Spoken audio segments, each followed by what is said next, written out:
Bombing in Afghanistan led to the death of 22 people at a hospital that was employed by doctors from Doctors Without Borders. Now, 12 members of the staff were killed and 10 patients were killed. No terrorist members were killed. No terrorists have been found in the building. But nonetheless, the bombing occurred, and right now the White House is saying that they're looking for answers and they're planning on investigating it. Now, in the Afghan city of Kunduz, the U.S. dropped bombs on a hospital run by Doctors Without Borders. The airstrike killed at least 9 of the hospital's medical staff. Now, the numbers have changed. There's at least 12 that have died and seriously injured dozens of patients. Among the dead was the Afghan head of the hospital.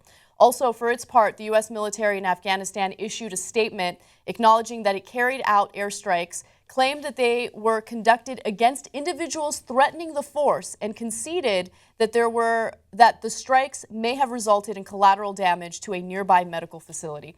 I think that it's probably a really bad idea to refer to civilian deaths as collateral damage, because if you really think about your own family members and innocent people that you know that might be murdered in a bombing or a drone strike or anything like that, you'd probably be even more angry if they were just referred to as collateral damage. But this is par for the course when it comes to the U.S. government.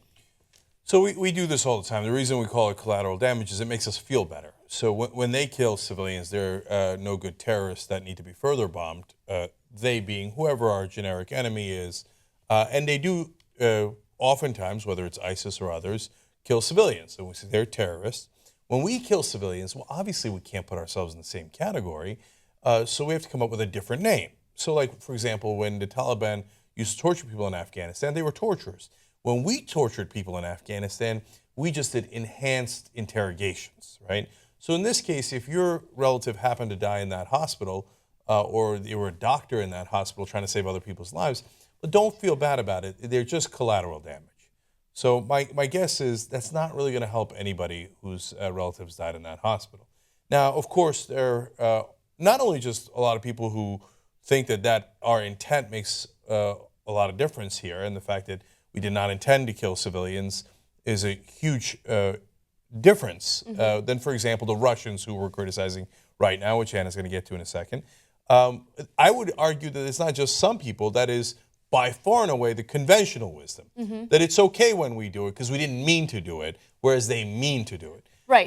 So intent matters, Cenk. You're absolutely right about that. And they would argue that the intent matters. But regardless of what your intent is, you have to have some safeguards in place to ensure that you're not constantly killing innocent civilians. You're bombing a hospital, right? When it comes to a hospital, I think that you should probably take as much precaution as necessary to ensure that you're going after the right target. And even if there were Taliban leaders in that hospital, which Doctors Without Borders says there absolutely was not, then you need to come up with a better strategy in getting those terrorists, not just bombing the hospital and killing all these innocent people. So along those lines, let's just note that Doctors Without Borders said they were very careful to give the coordinates and the GPS location of this hospital over and over again to both the Americans and the Taliban.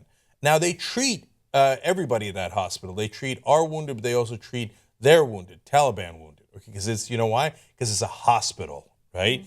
And so on top of that, you can say, well, all right, look, yes, they might have given the coordinates, but in the heat of battle and the fog of war, stuff happens. Well, then maybe you should be a little bit more careful about war and all the bombings that we do. I'll get back to that in a second. But in this case, Doctors Without Borders said, we told the American military for over an hour as they continue to bomb, you're bombing a hospital. We're not the Taliban. We're calling you from Doctors Without Borders. You're bombing our hospital. The bombing continued for an hour. So that's when you go, wait a minute. I know that everybody thinks you cannot question the idea that we are the good guys.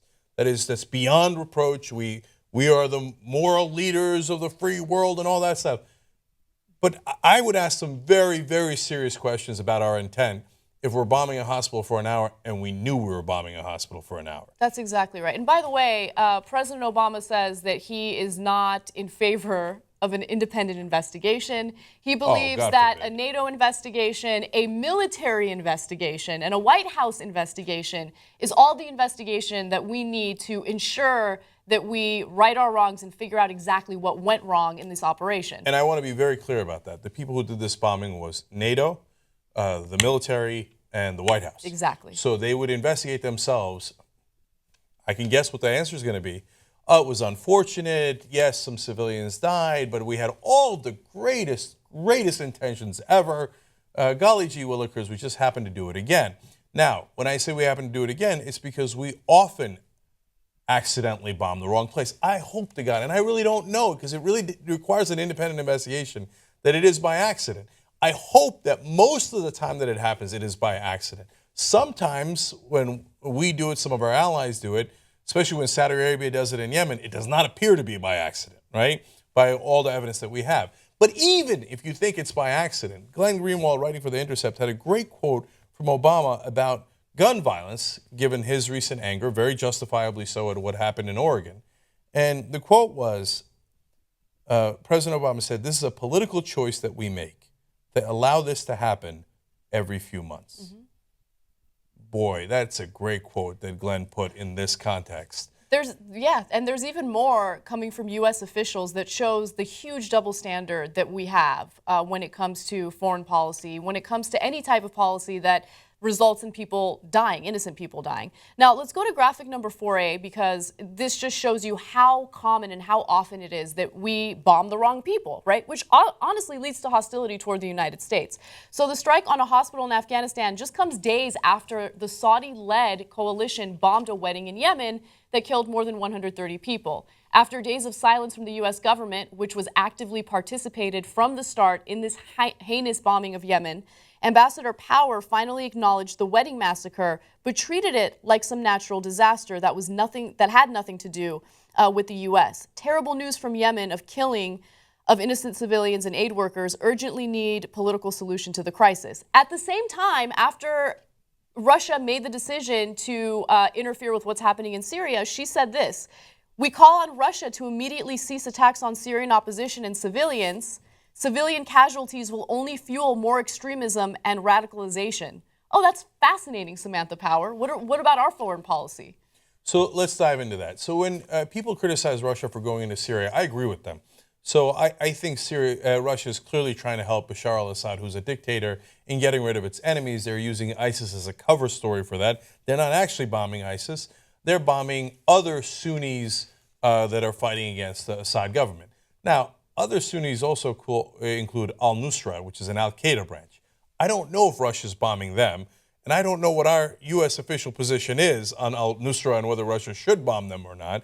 It's pretty complicated because there's a lot of bad guys in the neighborhood, and they're all fighting one another. But I know that Russia's making a bigger mess out of it, and helping to support a dictator is not the route that I would have chosen. Does that mean that we are then holier than thou, right? That since Russia's doing something bad, what we're doing is great? No.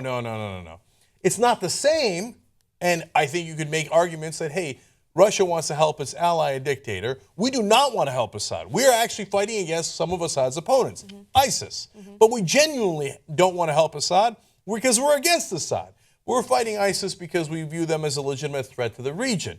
I think you can make a real solid case that that is a better intent and a better purpose. Again, how much you care about intent and how relevant it is to moral considerations is a question each individual has to answer for themselves, right?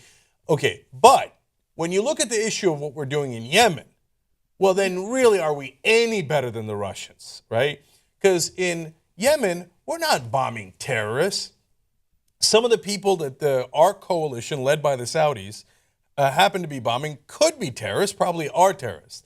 That's a small fraction of the people that they are bombing. It is largely a political bombing to help Sunnis in Yemen versus Shia in Yemen. It is to boost their own puppet government that happens to be authoritarian versus their Shia foe. So we are helping to bomb Yemen for completely political reasons, killing hundreds, if not thousands, of civilians on a fairly regular basis, including that 130 killed in the wedding.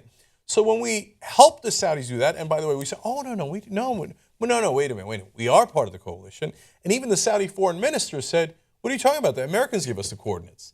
They admitted it, right? So if we're helping to kill civilians in Yemen for political causes, well, that is no different than what Russia is doing in Syria. So, okay, even if you care about intent and that's the most important thing in the world, you better check yourself, because in reality, in some parts of the world, we do the same exact thing, and in Syria, very similar things. So round and round we go, and it's easy for us to claim that we are exceptional. We are the one great moral actor in the world. But our actions oftentimes belie those statements and show that it is oftentimes, unfortunately, the opposite. By the way the media spins stories like this drive me crazy, because oftentimes whenever there are terroristic threats against the United States, the media covers it as if these people are threatening us because they're jealous of how great America is. No, that's not why they're threatening us. They're threatening us because they see what the foreign policy positions of our country, do to their countries, to their family members, to their children, to their women, all these innocent people who are being killed at weddings and hospitals because of the fact that we would rather bomb with shaky intelligence than to wait and figure out whether or not the intelligence is right. That's the reason why people target the United States. It has nothing to do with jealousy or the fact that we're better than anyone else. So, great point by Anna, and I would like to end on a quote from Lieutenant General Bob Otto. He's the Air Force's Deputy Chief of Staff for Intelligence. So our guy, and he's concerned about the Russians bombing in Syria, and he says, "We believe that if you inadvertently kill innocent men, women, and children, then there's a backlash from that. We might kill 3 and create 10 terrorists. It really goes back to the question of, are we killing more than we're making?" Well, you could certainly ask the Russians that question in Syria. And you could also definitely ask that question of us in Syria, Afghanistan, Yemen, and unfortunately all across the world. Now, oftentimes our military and our defense contractors and our military industrial complex don't mind that killing so much. And they certainly don't mind if you make more terrorists.